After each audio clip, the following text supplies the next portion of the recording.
It's a cold, late night in March of 1848 in a small farmhouse in Hydesville, New York, a small town about 30 miles east of Rochester in upstate New York. A 14-year-old girl, Margaretta, known as Maggie, and her sister, 11-year-old Kate, wake their parents up in the middle of the night saying they're hearing these odd rapping noises. When their parents come into the room, the rapping continues. They ask if it's a spirit. They hear another rap. They're all freaking out. The mom runs out and grabs a neighbor to witness this unbelievable phenomenon. The rapping can be heard again by the neighbor, too. This night sets into motion a future that none of the Foxes in that room could have ever imagined. This week, we'll be talking about the infamous or famous Fox Sisters, how they started a new religious movement, made a ton of money off of it, and how they died broke and as disgraces to the very movement they started. Hi, I'm Katie, and this is Yappin' About History, a podcast where we yap about the past so that the present makes sense. We briefly talked about spiritualism in an episode called Ghosts Throughout the U.S. History, but I purposefully left out the Fox Sisters because I knew we were going to do this episode. So let's pick up with the Fox Sisters shortly after that fateful March night in 1848.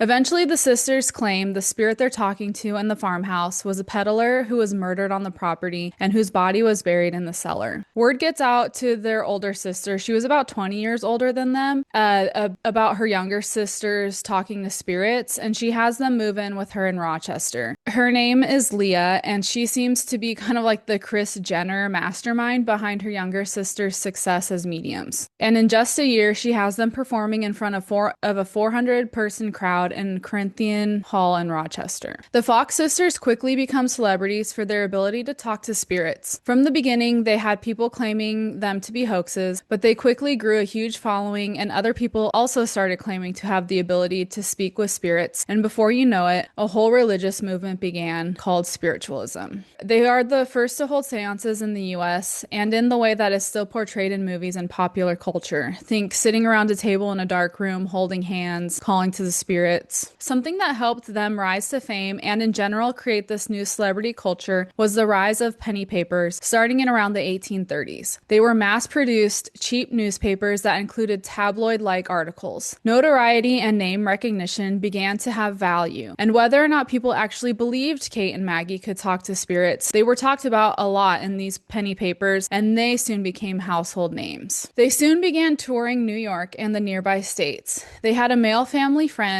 named Calvin Brown who chaperoned them because, a group of women couldn't travel alone, much less make money on their own, But at some point, to capitalize on their fame, the sisters split up, with Leah taking one of the sisters and their mother taking the other. Throughout their fame, they had many people, including doctors, try to disprove their abilities to speak with the dead. In one instance, they were forced to take their clothes off so that a group of doctors could examine if the rapping came from their joints. This was and is highly inappropriate. These were very young girls at the time. A couple named Amy and Isaac Post swooped in to put an end to this investigation and took the girls to their house for protection. The Posts were some of the Fox sisters' earliest believers. In another incident, a pastor tried to have arrest warrants out for the Fox sisters in kind of like a witch hunt type situation like we talked about last week, but the arrest and the trial never really came to fruition. But there are some people that thought of them as kind of trying to do witchcraft. Remember, necromancy is talking to the dead, and that was kind of a big no-no. We're going to pause the Fox sister story real quick to talk about how some abolitionists and women's rights advocates use spiritualism to help their cause. Let's start with Amy Post, since that's where we left off in our story. She was a Quaker who started the Progressive Friends, or Friends of Human Progress, in October 1848. She was an ardent abolitionist, which is someone who is against slavery, and a founding member of the New York Western Anti-Slavery Society in 1842. She helped organize the first anti-slavery fundraising fair in Western New York, where her group raised $300, which would be around $12,000 today. She was friends with Frederick Douglass and helped him settle in Rochester. Her and her husband Isaac's home was used as a stop in the Underground Railroad, which was a series of homes and shelters for enslaved people escaping slavery by fleeing north. And she also participated in the first women's rights convention held in Seneca Falls, New York in 1848 as well. And yes, women have always been campaigning for their rights. Even though it would take until 1920 to get the right to vote, and much later for other equal protections and rights for women and people of color. Her and her husband also became prominent figures in the spiritualist movement, offering mentorship and support to the Fox sisters. Their home became not only a stop on the Underground Railroad, but a hub for the spiritualist movement, and they practiced throughout their network, and they spread the practice throughout their network of activists. And speaking of abolitionists, there are two women that I want to talk about briefly in their relation to spiritualism. I want to do future episodes on them, so I'm going to kind of purposefully not tell you their whole story now. You'll have to tune in later for that. The first person is named Harriet Jacobs. She was born into slavery in North Carolina and was repeatedly sexually assaulted by her enslaver. Eventually, she escapes to New York City and reunites with her children and brother. Later on, she ends up living with the Post and begins her journey as an abolitionist. She is most famous for her autobiography titled Incidents in the Life of a Slave Girl. The second woman is named Sojourner Truth. She is also a famous abolitionist, women's rights activist, and general political activist. She, like Jacobs, ran in similar circles as the Posts and other prominent abolitionists. Although it's mentioned in several spiritualist articles that both Jacobs and Truth were active spiritualists, I couldn't find specific proof that either of these women were believers in the movement. But because it was a small community and they were friends with the Posts, they may have attended a seance and were most likely aware of the movement. But it seems that each woman had their own personal religious journeys and came to their own interpretation of their Christian faith. The initial quote where I found Jacobs and Truth being spiritualists was in an article from the Morgan Library and Museum website called The Spiritualist Reverend. But regardless, this article was really interesting, and here's a little bit about said spiritualist, the Spiritualist Reverend. In one of the most poignant writings held in his paper, there's an undated note that appears to be a conversation between Reverend Piermont and a spirit of a former enslaver. Many abolitionists saw spiritualism as a way to speak out against slavery. In his handwritten communication, Piermont asks the spirit if he has spoken with any of those he had enslaved in life. Pressing further, he asks, "Do not the colored and the white races associate in the spirit world?" The spirit answers, "They are all there and can associate if they wish." Piermont: "Are you in any wise disquieted in consideration of your having held slaves in life?" Enslaver: "I do not believe as I used to, but I always treated them kindly, and that is a happy thought. Good night, Reverend Piermont." You can see a picture of these handwritten notes by Reverend Piermont in the article, which I will link in the episode description. Piermont was known for preaching his political convictions, and his liberal-mindedness led to dismissals from his congregations more than once. As many conservative-leaning churches sought to uphold the institution of slavery, reformers such as Piermont saw the importance of holding them accountable. It is not surprising to learn that when leaving to serve as a chaplain for the Union troops, he equated the fight against slavery to a fight against the devil himself. It is this fiery conviction that comes through in his conversation with the former enslaver. Voices from the beyond became a tool for abolitionists to show pain and suffering enslaved people had gone through, as well as, in this case, the possibility of reform for those who had been enslavers. It was believed by many within the movement that spirits sought out individuals and reformers who would be willing to promote change. Frederick Douglass even published reports of spirit communication in his paper, The North Star. This communication between Piermont and the spirit world would have been used to show that the racial barriers on earth were not carried into the afterlife, and even those who bore the sin in life could be redeemed. And again, that was from the Morgan Library and Museum article. There's at least one abolitionist we know who did attend a Fox Sisters seance, and that was none other than Frederick Douglass. He was also close to Amy Post. Like I said, it was a small world, and there is a surviving letter of his to Amy after attending a seance, and it's pretty funny. I'll link the website where you can actually see the letter again, but I'll read it to you now. So this is dated April 5th, 1850. Dear Amy, I own that I wholly misapprehended the object of the meeting at your house last night. I suppose that it would be in order to test the genuineness of the wrapping in any form within the bounds of order. Such proved not to be the case. and since yourself and husband had thought me reprehensible for my conduct, I make a statement of facts. You misunderstood me in supposing that I applied the term atrocious to the company. That term was applied to the rapping when it refused to answer the question of Mr. Dick, when that question was the only one put which would test the intelligence of the agent by which the rapping was made. I certainly meant no disrespect to yourself or husband. Yours sincerely, Frederick Douglass. I want to make sure that we acknowledge that there were people fighting on the quote right side of history in interesting and unexpected ways. Like the above examples of people using spiritualism to claim dead slave owners had regretted and repented for their sins in owning people. I said this before in multiple episodes, but I want to keep reiterating it. No matter where you look in history and find awful, atrocious acts being committed, you will also always find people trying to stop it, fight against it, and speak out against it. That's why history should never be censored or sanitized. When you erase the bad, you also erase the good that was being done to combat that bad. Okay,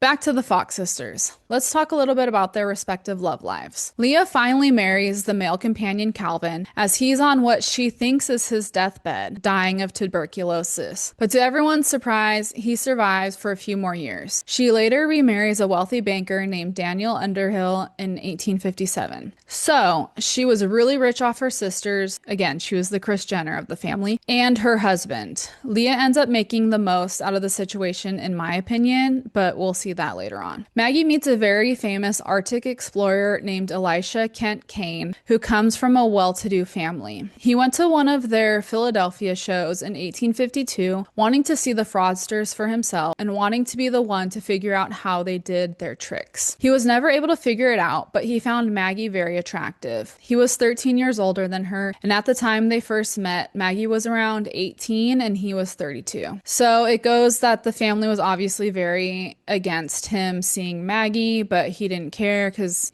they were in love with each other. He didn't like that she was doing like seances and being a medium. That was very like trashy in his opinion. So he wanted her to stop, and he would pay for his schooling, and then she would just become his wife. She agrees to go to school. His big thing was he wanted to try to find the wreckage of a expedition called the Franklin expedition, which tragically was lost at sea. And before he left, he and Maggie supposedly married in secret. And while he's gone, she stops doing seances and speaking with spirits, and she stays with one of his family friends and goes to school. Again, while Elisha is off trying to find the Franklin expedition, his own expedition goes awry, and they almost suffer the same fate as the original expedition, but they do survive. The plan is for Elisha to take his report on his expedition to Franklin's wife in England, but along the way he gets sick. He's advised to go to Cuba to recover, but he dies there in 1857. His family is there with him, but they do everything in their power to make sure Maggie cannot travel to Cuba to see him. Maggie and Kate become alcoholics at an early age that only gets worse as they get older. They have periods of sobriety, but ultimately fall back into alcohol, and this is a common trend for the rest of their lives. Life must have been tough for them. They barely had any education. They were more or less forced to work as mediums for most of the day and nights from such an early age. Remember, they were only 11 and 14 when this all started. They were cloistered into hotel rooms or homes pretty much 24/7 without much of a social life, and they definitely did not get to be around kids their own age as they grew up. They were kind of like child actors, and sadly, a lot of them grapple with the same types of substance abuse issues that Maggie and Kate ended up having. They also traveled back and forth between the US and England, bringing spiritualism with them, and its popularity quickly spread throughout the UK. Maggie also had converted to Catholicism for Kane and had kept her promise of not doing any seances, but she needed a way to support herself. She had asked her local bishop if she could start back up as a medium, and he said it was fine as long as she didn't believe in it. Leah never leaves the spiritualism movement. She sees herself as kind of the true leader and initiator of the movement. Maggie and Kate allege that they never got much, if any, family of the money they had earned as mediums while under Leah's management. It's interesting to note that Leah's daughter, Lizzie, also had a tough relationship with Leah. Leah basically banished Lizzie from their lives over her wavering belief in spiritualism and only called her back into her life to take care of Leah's sick husband. Leah is also obsessed with her nephews and is embarrassed by Kate's alcoholism and is worried that it could ruin the brand, so to speak. So she tries to get custody of the nephews by calling the 1800s version of CPS on her sister, Kate. The authorities show up and Kate is drunk and incoherent, so they arrest her and put the boys into juvenile asylum until Kate's court appearance. Maggie was in England at the time, and when she heard about Kate's arrest, she was fuming. Her and Leah were not on good terms, and she figured that this was Leah's fault. She hatched a plan and wrote to the court pretending to be a male relative in London and that he'd take the boys in. It worked, and the case against Kate was dropped. So Kate and her two boys fled to England with Maggie. Maggie seems to never have gotten over the loss of her love, Elisha Kane. In the end, it did seem that he truly loved her and had set $5,000 aside for her in his will, but he entrusted his brother to give it to her, and the brother never really did. The family was a bunch of uppity dicks and would give her like $5 or $10 here and there. She threatened to publish all their love letters because the Kanes' claim was that Elijah was never involved with Maggie at all in any sort of romantic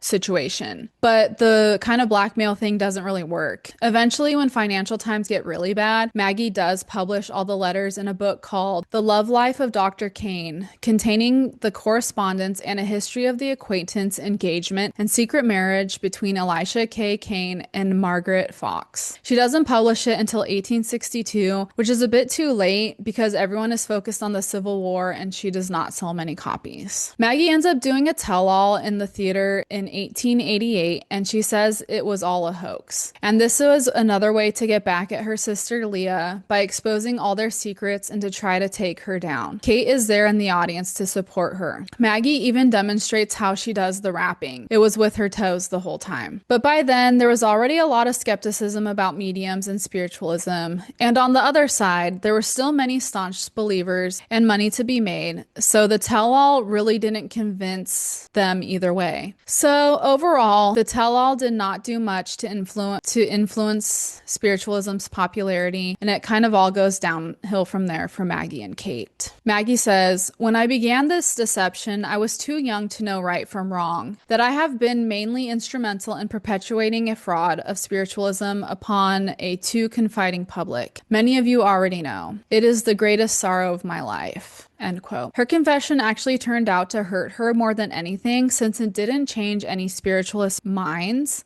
Spiritualism continued on, and since she basically outed herself, not the movement, as a fraud, she removed herself from the only way she knew how to make money. She tried to recant her confession later on, probably realizing this mistake, but it was too late. She spent the rest of her life estranged from the movement. She lives the last years of her life in deep alcoholism and dies in 1893. Only a year before this, Kate had passed away. Spiritualism continued to be popular into the mid-1900s across the US and England. There's a little bit of a connection to last week's episode. If you remember, the last person to be convicted under the English Witchcraft Act of 1763 was a woman named Helen Duncan in the 1940s, and she was a famous medium. Since the rise of spiritualism with the Fox Sisters in the 1840s, we see an uptick in the popularity during and after wars like the US's Civil War and World War I and World War II. Abraham Lincoln's wife, Mary Todd, was very into seances because she had lost children and her husband. Queen Victoria also turned to seances after the death of her husband in 1861. And I can't knock anyone who wants to try to get in touch with loved ones who had passed away. Regardless if it's real or not, I think if it gives comfort to the grieving, it's a positive thing. The spiritualist community still exists today, and you can check out the different groups' websites if you want to see what they're all about. Like I mentioned in the previous Ghost episode, spiritualism gave a space for women to hold power, to lead, to make money, and claim some independence in a time where they were seen as not much more than property. By giving sermons, lectures, and leading seances, they were able to cultivate confidence and prove to themselves that they were capable of providing for themselves. Spiritualism also linked abolitionists and women rights activists together, and some some use spiritualism, like the Spiritualist Reverend, to discuss the horrors of slavery. We also talked about this in the Ghost Stories episode, where sometimes it's easier to talk about the horrors and atrocities of history through ghost stories. It seems like spiritualism was another way to talk about slavery in a way that might be more palatable to white people. They weren't being lectured by abolitionists, they were hearing directly from dead, remorseful slave owners. Although spiritualism is looked at as kind of a funny hoax story or a side note of US history, at the time it had profound power for women, and I think it scared the men in power. And I also think it's an important movement to study when studying US history. I'll leave you with this mysterious story. A group of spiritualists gathered to conduct a seance on the evening of March 3rd, 1893, and the spirit of Maggie Fox Kane came through to them. Unbeknownst to the group, Maggie had passed away earlier that day. Their seance was conducted 2 days before her death was even publicly announced.